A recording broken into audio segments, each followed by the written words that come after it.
High বন্ধুরা, রোজকার মতো আবারও এসে গেছি। আজকে তোমাদের একটা রান্না দেখাবো না। আমি আজকের আমাদের বাড়ির পুরো রান্নাটাই তোমাদেরকে দেখাবো। তো চলো তোমরা দেখতে থাকো। এখন আমি প্রথমে শাকটা ভেজে নেব। আজকের আমাদের বাড়ির মেনু হচ্ছে শাক ভাজা, ডাল আর চুনো মাছের ঝাল চচ্চড়ি। তো চলো এখন আমি কীভাবে শাকটা ভাজা করি তো সেটা দেখাবো। আমার কড়াইটা গরম হয়ে গেছে, তেল দিয়ে দেব। তো ছেলে তো ঝাল খায় না, আপনারা জানেন। তো সে কারণেই আমি লঙ্কাগুলো ভেজে তুলে নেব। এখন লঙ্কাগুলো দেব।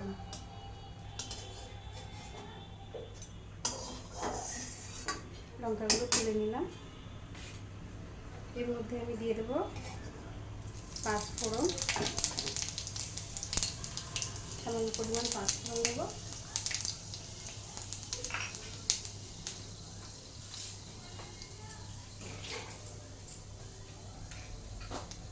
আমাদের শাক ভাজাতে সবসময় রসুন দেওয়া হয়। রসুন দিলে একটা আলাদা স্মেল হয়।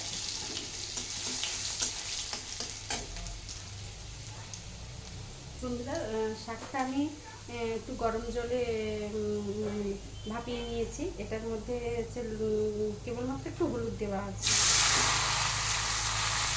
আমার এখানে দুই ধরনের শাক আছে, নোটে শাক আছে আর কলমি শাক আছে।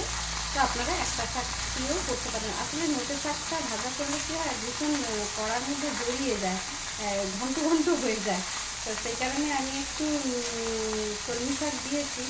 কিন্তু আজ আবার কলমি শাকের মধ্যে এটা চাষের কলমি, মানে ওর শাকটা তো ভীষণ ঘেটে যায়।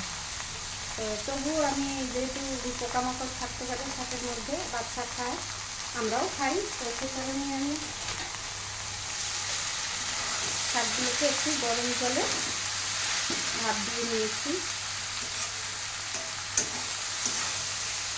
শাক মানেই আপনারা জানেন একটু কড়ার মধ্যে তো জড়াবেই, তবু শাক ভাজাটা খেতে ভালো লাগে। আমি জাস্ট একটু কী বলবো, গরম জলটা ভালো করে ফুটিয়েছি। ভালো করে ফুটিয়ে ফুটন্ত গরম জলের মধ্যে শাকটা দিয়ে আর ফ্লেমটা বন্ধ করে দিয়েছি। আমি এভাবেই শাকটাকে সেদ্ধ করি, তাহলে কি হয়, শাকটা একটু ঘাঁটে কম। আর যদি শাকটাকে সেদ্ধ করা হয় তাহলে শাকটা ভীষণ ঘেটে যায়। তো দেখা যাক, তাও ঘাঁটবে যেহেতু নোটে শাক আছে।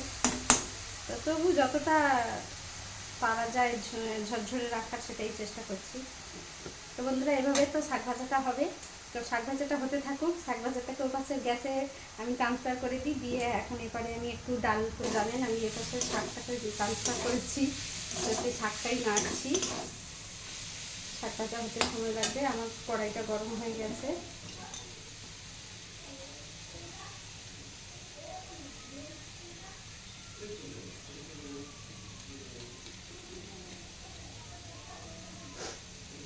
ডালের মধ্যে একটু আমি রসুন দেবো।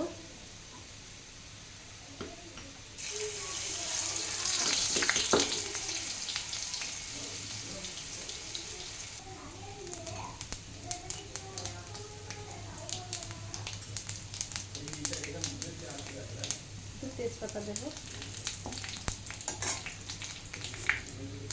আর একটু মুসুরির ডাল তো, তাই একটু পেঁয়াজ কুচানো দিলাম।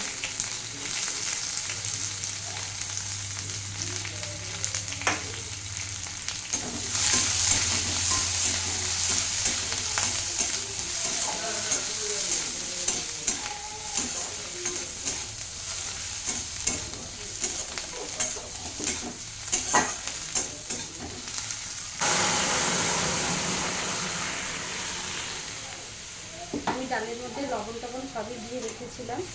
জাস্ট একবার ফুটে উঠলেই আমি ওটা নামিয়ে দেবো।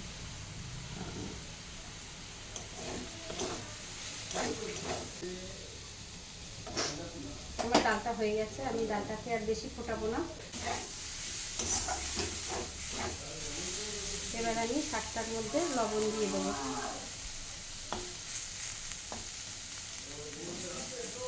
আমি আগে লবণ দিইনি, কেন শাক তো কড়াইতে দেওয়ার পরে কমে যায়। তো পরিমাণটা না দেখে লবণটা দিলে লবণটা বেশি হলেও ভালো লাগবে না, আবার কম হয়ে গেলেও ভালো লাগবে না। সেই কারণে আমি আগে লবণটা দিইনি বন্ধুরা, এখন আমি লবণটা দিয়ে নেবো। লবণটা দিয়ে দিলে শাকটা সব করে শুকনো হয়ে যাবে।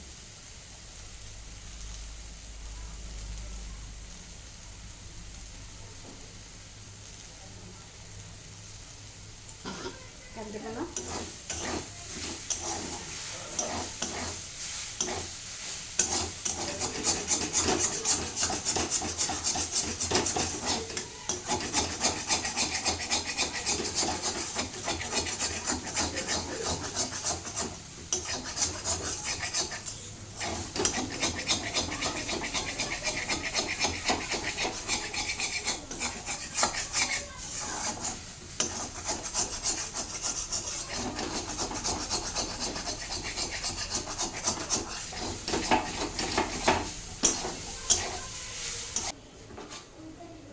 আমি এটাতে একটু আমার ছেলের শাকটা তুলে নেবো।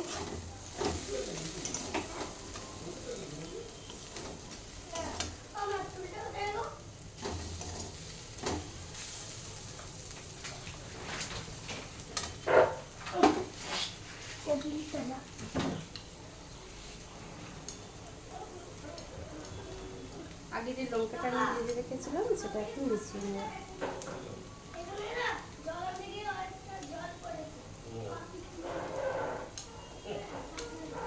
শাক ভাজাতে আপনারা কাঁচা লঙ্কা কুচিয়েও দিতে পারেন। তো আমাদের বাড়িতে তো সবাই ভাজা লঙ্কাটা এরকম করে, মিশা লঙ্কা বেশি পছন্দ করে।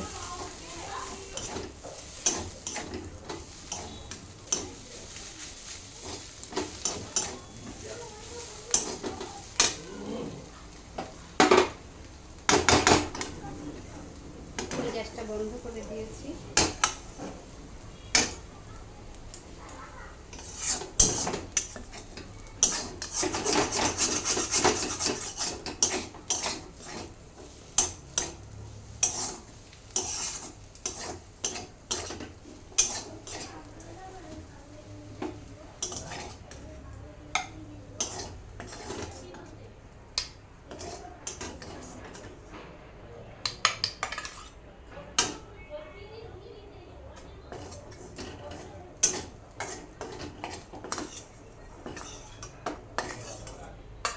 বন্ধুরা, আমার শাক ভাজাটা হয়ে গেছে।